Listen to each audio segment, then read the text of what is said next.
Hi ಎಲ್ಲರಿಗೂ ನಮಸ್ಕಾರ. ಮುಗ್ಧ ಮನಸ್ಸು ಅಡುಗೆ ಮನೆ ಚಾನಲ್ಗೆ ಸ್ವಾಗತ. ಇವತ್ತಿನ ರೆಸಿಪಿ ಗೋಧಿ ಹಿಟ್ಟಿನಿಂದ ಮಾಡಿದ ಗರಿಗರಿಯಾದ ಸ್ನ್ಯಾಕ್ಸ್. ಇದನ್ನು ಮಾಡೋದು ಹೇಗೆ ಅಂತ ನೋಡ್ಕೊಳ್ಳೋಣ ಬನ್ನಿ.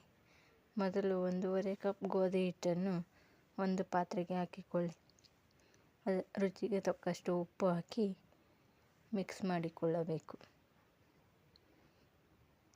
ನಂತರ ಅದಕ್ಕೆ ಸ್ವಲ್ಪ ನೀರು ಹಾಕ್ಕೊಂಡು ಗಟ್ಟಿಯಾಗಿ ಕಲಿಸ್ಕೋಬೇಕು.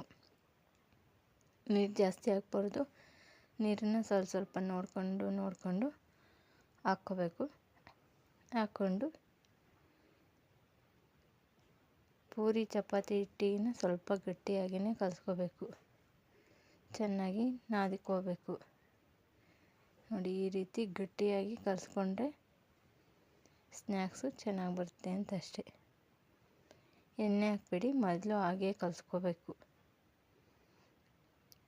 ನಾವು ಎಷ್ಟು ಚೆನ್ನಾಗಿ ಹಿಟ್ಟು ಕಲಿಸ್ತೀವೋ ಅಷ್ಟು ಚೆನ್ನಾಗಿ ಸ್ನ್ಯಾಕ್ಸು ರೆಡಿ ಆಗುತ್ತೆ. ನೋಡಿ, ಇಷ್ಟು ಗಟ್ಟಿ ಇದ್ದರೆ ಸಾಕು. ಇವಾಗ ಇದ್ರ ಮೇಲೆ ಒಂದು ಪ್ಲೇಟ್ ಮುಚ್ಚಿ ಒಂದು 1/4 ಗಂಟೆ ನೆನೆಯೋಕ್ಕೆ ಬಿಡಬೇಕು. ನಂತರ ಒಂದು ಪಾತ್ರೆಗೆ ಸಣ್ಣದಾಗಿ ಹೆಚ್ಚಿದ ಈರುಳ್ಳಿಯನ್ನು ಹಾಕಿಕೊಳ್ಳಿ. ನಂತರ ಅದಕ್ಕೆ ಸಿಪ್ಪೆ ತೆಗೆದು ತೊಳೆದು ತುರಿದಿರುವ ಆಲೂಗೆಡ್ಡೆಯನ್ನು ಹಾಕ್ಕೋಬೇಕು. ಆಲೂಗೆಡ್ಡೆ ಬೇಡ ಅಂದರೆ ಗೆಡ್ಡೆಕೋಸು ಬೇಕಿದ್ದರೂ ಹಾಕ್ಕೋಬೋದು.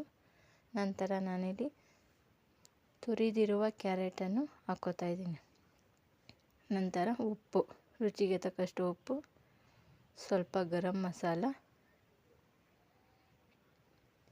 ನೀವು ಚಾಟ್ ಮಸಾಲ ಇದ್ದರೆ ಚಾಟ್ ಮಸಾಲ ಬೇಕಿದ್ದರೂ ಹಾಕ್ಕೋಬೋದು. ನಾನು ಚಾಟ್ ಮಸಾಲ ಎಲ್ಲ ಹಾಕಿಲ್ಲ.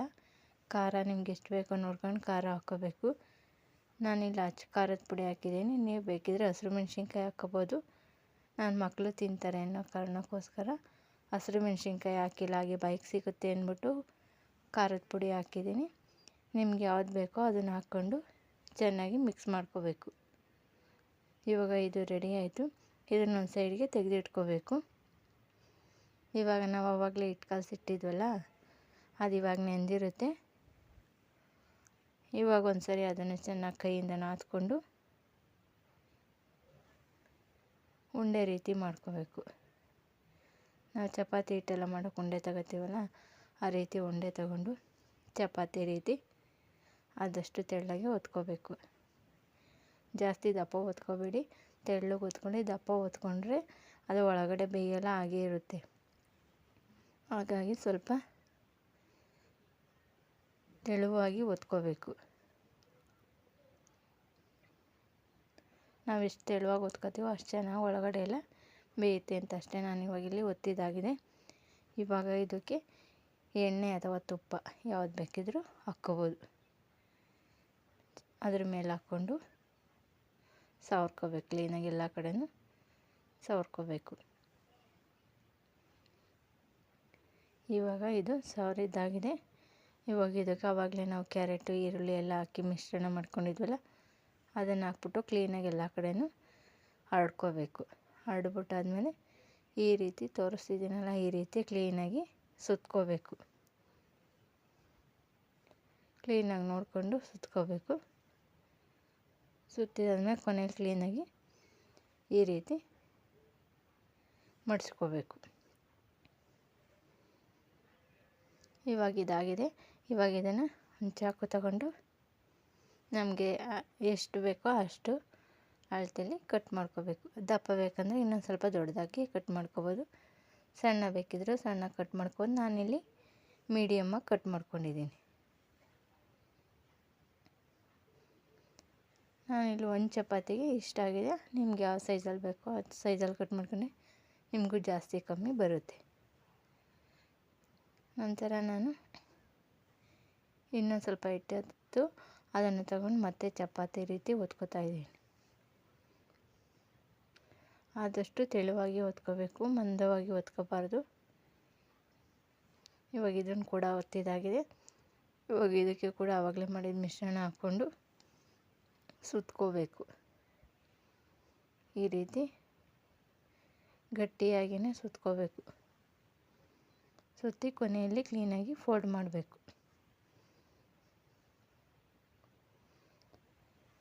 ಈ ರೀತಿ ಮಡಿಸ್ಬಿಟ್ಟು ಮತ್ತೆ ಚಾಕು ತಗೊಂಡು ನಮಗೆ ಎಷ್ಟು ಸೈಜಲ್ಲಿ ಬೇಕೋ ಅಷ್ಟು ಸೈಜಲ್ಲಿ ಕಟ್ ಮಾಡ್ಕೊತಾ ಇದ್ದೀನಿ.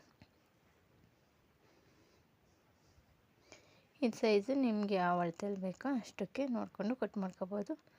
ನಾನು ಇವಾಗೆಲ್ಲ ಒಂದೇ ಸರಿ ಮಾಡಿ ಇಟ್ಕೊಂಡಿದ್ದೀನಿ. ಇದನ್ನು ಒಂದು ಸೈಡ್ಗೆ ಎತ್ತಿಟ್ಕೋಬೇಕು. ಇವಾಗ ಸ್ಟಫಿಂಗ್ ಮೇಲೆ ಹಿಟ್ಟು ಮಾಡ್ಕೋಬೇಕು. ಅದಕ್ಕೆ ಒಂದು 1/4 ಕಪ್ಪು ಗೋಧಿ ಹಿಟ್ಟು, ರುಚಿಗೆ ತಕ್ಕಷ್ಟು ಉಪ್ಪು, ಸ್ವಲ್ಪ ಖಾರ. ಉಪ್ಪು ಅದು ಎಲ್ಲದಕ್ಕೂ ಹಾಕಿರ್ತೀವಿ, ಇದಕ್ಕೆ ನೋಡ್ಕೊಂಡು ಹಾಕೋಬೇಕು. ಮತ್ತೆಲ್ಲದಕ್ಕೂ ಹಾಕಿರೋದ್ರಿಂದ ಉಪ್ಪು ಜಾಸ್ತಿ ಆಗಿಬಿಡ್ತೈತೆ. ಈ ರೀತಿ ಪ್ಯಾಟ್ರನ್ನ ರೆಡಿ ಮಾಡ್ಕೋಬೇಕು. ಇವಾಗ ಮೊದಲೇ ಮಾಡಿಟ್ಕೊಂಡಿರ್ತೀವಲ್ಲ ಚಪಾತಿದು ಮಿಶ್ರಣದ್ದು, ಅದನ್ನು ಇದರೊಳಗಡೆ ಅದ್ದಿ ಎಣ್ಣೆಗೆ ಹಾಕಬೇಕು. ಎಣ್ಣೆ ಹೈ ಫ್ಲೇಮಲ್ಲಿ ಇಟ್ಟಿರಬಾರ್ದು, ಮೀಡಿಯಮ್ ಫ್ಲೇಮ್ನಲ್ಲಿ ಇಟ್ಕೊಂಡು ಒಂದು ಸರಿಗೆ ಎಷ್ಟಾಗುತ್ತೋ ಅಷ್ಟು ಹಾಕೋಬೋದು. ನಾನಿಲ್ಲಿ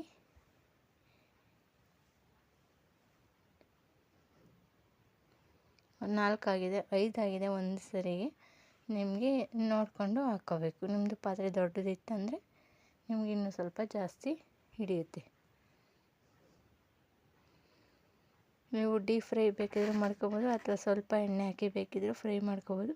ನಾನಿಲ್ಲಿ ಜಾಸ್ತಿ ಎಣ್ಣೆ ಹಾಕಿ ಬಜ್ಜಿ ಬೋಂಡ ರೀತಿಯೇ ಕರ್ಕೋತಾ ಇದ್ದೀನಿ. ನೀವು ಎಣ್ಣೆ ಜಾಸ್ತಿ ಬೇಡ ಅನ್ನೋದಾದರೆ ಸ್ವಲ್ಪ ಎಣ್ಣೆ ಹಾಕ್ಬಿಟ್ಟು ಶಾಲು ಫ್ರೈ ಥರ ಬೇಕಿದ್ರೂ ಮಾಡ್ಕೋಬೋದು.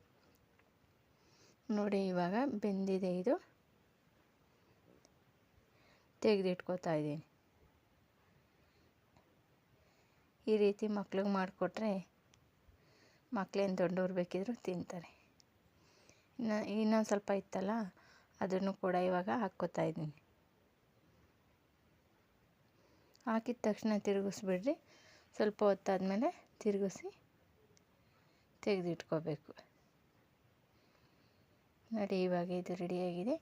ಈ ವಿಡಿಯೋ ನಿಮ್ಗೆ ಇಷ್ಟ ಆದರೆ ಲೈಕ್ ಮಾಡಿ, ಶೇರ್ ಮಾಡಿ, ಸಬ್ಸ್ಕ್ರೈಬ್ ಮಾಡಿಕೊಂಡು ವಿಡಿಯೋ ನೋಡಿದ ನಿಮಗೆಲ್ಲರಿಗೂ ತುಂಬ ಹೃದಯದ ಧನ್ಯವಾದಗಳು. Thank you for watching.